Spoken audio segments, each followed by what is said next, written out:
आज सुने दासा माता का पहला पाठ। एक राजा था, उसकी दो रानी थी। बड़ी रानी के संतान नहीं थे। छोटी रानी का एक पुत्र था। राजा छोटी रानी और राजकुमार को बहुत प्यार करता। बड़ी रानी छोटी रानी से ईर्ष्या करने लगी। बड़ी रानी राजकुमार का प्राण हर लेना चाहती थी। एक दिन राजकुमार खेलते खेलते बड़ी रानी के चौखट पे चला गया। बड़ी रानी ने राजकुमार के गले में एक काला सांप डाल दिया। छोटी रानी दासा माता का व्रत करती थी। राजकुमार दासा माता का ही दिया हुआ था। दासा माता का कृपा से राजकुमार के गले में सांप बिना नुकसान पहुँचाए चला गया। दूसरे दिन बड़ी रानी ने लड्डुओं में जहर मिलाकर राजकुमार को खाने के लिए दिया। राजकुमार जैसे ही लड्डू खाने लगा तो दासा माता एक दासी का रूप धारण कर आई और राजकुमार के हाथ से लड्डू छीन लिया। बड़ी रानी का यह बार भी खाली गया। रानी को बड़ी चिंता हुई कि किसी भी तरह से राजकुमार को मरना है। तीसरे दिन जब राजकुमार फिर बड़ी रानी के आंगना में खेलने गया तो रानी ने उसे पकड़ कर गहरे कुएं में ढकेल दिया। चौकी कुआं बड़ी रानी के आंगना में बनाया था, इसलिए किसी को भी पता नहीं चला कि राजकुमार कहाँ गया। लेकिन जैसे ही बड़ी रानी ने राजकुमार को कुएं में ढकेलना तो दासा माता ने उसे बीच में ही रोक लिया। इधर दोपहर हो जाने पर राजकुमार के ना लौटने पर राजा छोटी रानी को चिंता सताने लगी। दासा माता को भी इस बात की चिंता हुई। राजकुमार को उसके माता पिता के पास किस प्रकार पहुंचाया जाए। राजकुमार को तलाश करने वाले कर्मचारी निराश होकर बैठ गया। राजा छोटी रानी पुत्र शोक में रोने लगे। तब दासा माता ने भिखारी का रूप धारण किया और राजकुमार को गले से लगाए राजद्वार पर पहुंची और राजकुमार को एक वस्तु में छिपाए हुए भिक्षा मांगने लगी। सिपाहियों ने उसे धुतकार कर कहा, तुझे भिक्षा के परी है और यहाँ राजकुमार खो गए हैं। सारे लोग दुख और चिंता से व्याकुल हो रहे हैं। इस पर दासा माता ने बोली, भाइयों, पुण्य का प्रभाव बड़ा ही पवित्र होता है। यदि मुझे भिक्षा मिल जाए तो संभव है कि खोया हुआ राजकुमार तुम लोग को मिल जाए। यह कह कर वो डेहरी पर पैर रखने लगी। सिपाहियों ने उन्हें आगे बढ़ने से रोका। उसी समय दासा माता ने बालक का पैर वस्तु से बाहर कर दिया। सिपाहियों ने समझा कि कुबेर उसके हाथों में है, इसलिए उसे अंदर जाने दिया। दासा माता कुबेर को लिए हुए भीतर चली गई। उसने राजकुमार को चौखट पे छोड़ दिया और वापस चली गई। परंतु रानी ने दासा माता रूपी भिखारिन को देख लिया था।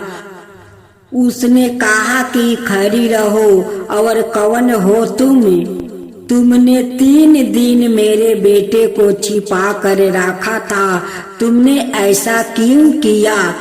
तुम्हें मेरे इस प्रश्नों का उत्तर देना होगा। दासा माता उसी समय ठहर गई। उन्होंने बताया कि मैं तुम्हारे पुत्र की चोरी करने वाली नहीं हूँ। मैं तो तुम्हारी आधार देवी दासा माता हूँ। मैं तुम्हें सचेत करने आई हूँ कि बड़ी रानी तुमसे हिस्सा रखती है। वो तुम्हारे पुत्र के प्राण हर लेना चाहती है। एक बार उसने तुम्हारे पुत्र के गले में काला सांप डाल दिया था, जिसे मैंने भगाया। दूसरा बार उसने इसे विष के लड्डू खाने को दिया था, जिन्हें मैंने उसके हाथों से छीन लिया था। इस बार तो उसने राजकुमार को अपने अंगना के कुएं में ढकेल दिया था और मैंने इस बीच में ही रोक कर रक्षा की है। इस समय में भिखारिन का भेष में तुम्हें संकेत करने आई हूँ।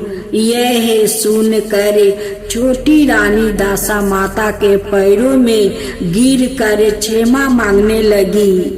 छोटी रानी मिनती भाव से बोली, जैसे कृपा आपने मुझ पर दर्शन देकर की है, मैं चाहती हूँ कि आप सदैव इस महल में निवास करें। मुझसे जो सेवा पूजा होगी मैं करूँगी। इस पर दासा माता बोली कि मैं किसी का घर में नहीं रहता।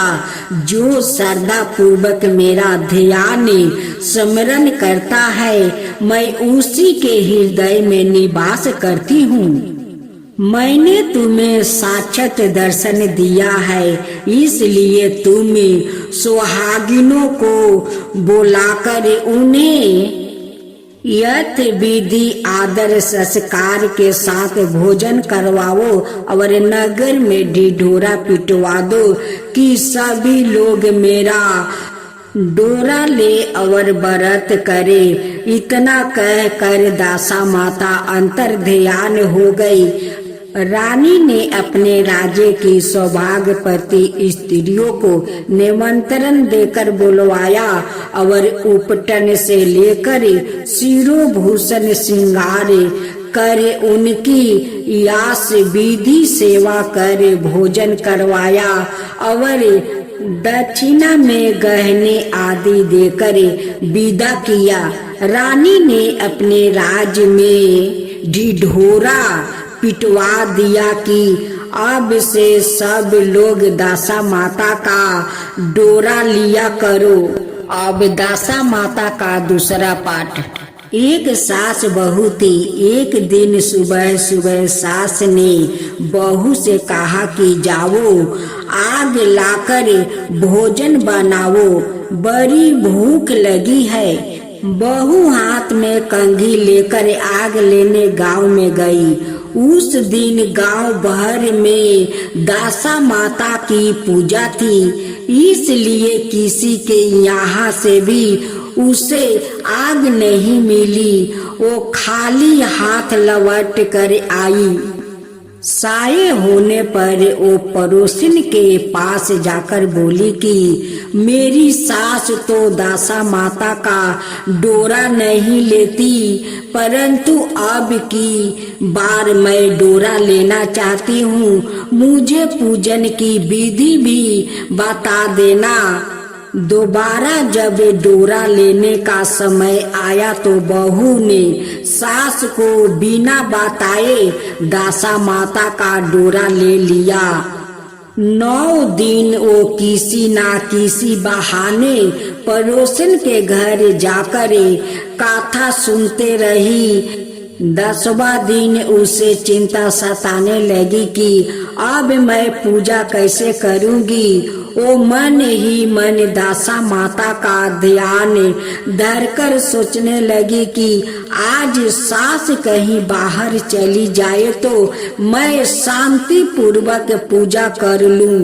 दासा माता की कृपा से सास बहू से बोली, मैं आज खेतों में जा रहा हूँ, यदि मुझे आने में देर हो जाए तो तुम मेरे लिए खेत पर खाना ले आना। बहू का मन की मुराद पूरी हो गई। वो तो यही सोचती ही थी। उसने सास से कहा कि आप निश्चिंत होकर जाए, घर का सारा काम मैं निपटा लूंगी। सास के जाते ही बहू ने स्नान कर दासा माता की पूजा की। इसके बाद वो पूजा की सामग्री मिट्टी के गमले में राख कर उसे खिलाने के लिए ले जाने लगी थी कि उसकी सास खेतों से वापस आ गई। सास को देखकर बहू ने जल्दी से उस गमले को मटकी में छिपा दिया। उसने सोचा कि उचित समय पर गमले को दही से निकाल कर विसर्जित कर आऊंगी। सास ने आते ही बहू से कहा, तुम मुझे खाना देने क्यों नहीं आई? अब तक क्या कर रही थी? बहू ने कहा कि आज मैंने सर के बाल धोए थे, उनके सूखने में देर लग गई, इसी कारण भोजन बनाने में देर हो गई। मैं थाली लगाती हूँ, आप गुस्सा त्याग कर भोजन कीजिए। सास का गुस्सा कुछ ठंडा हुआ। वो पैर धोकर चौखट पर बैठी ही थी कि उसका बेटा भी आ गया। वह भी माता के साथ भोजन करने बैठ गया। सास भोजन करके उठना ही चाहती थी कि उसका बेटा बोला, मुझे तो दही चाहिए। सास ने बहू से दही देने के लिए कहा। बहू बोली, मैं तो रसोई में हूँ, आप ही इन्हें दही दे दो। सास हाथ धोकर दही लेने गई, परंतु जैसे ही उसने छाछ की मटकी उठाई तो उसमें कुछ खरखराने की आवाज आई। उसने हाथ डाल कर देखा तो उसे एक 12 सोना का गोल मिला। सास ने आश्चर्य से बहू से पूछा, इस छाछ की मटकी में यह सोना का गोल कहाँ से आया? इसे तुम कहाँ से चोरा कर लाई हो? यह क्यों छिपा कर रखा है? मैं समझ गई कि इसी वजह से तुम छाछ देने नहीं उठी। इसका भेद बताओ। बहू बोली, मुझे कुछ नहीं पता, मेरी दासा माता जाने। मैंने आपको बताया, बिना दासा माता का डोरा लिया था और उनकी पूजा की थी। आपके आ जाने के कारण मैं डोरा को विसर्जित करने नहीं जा सकी। आपके डर से मैंने इसे छाछ की मटकी में छिपा दिया था।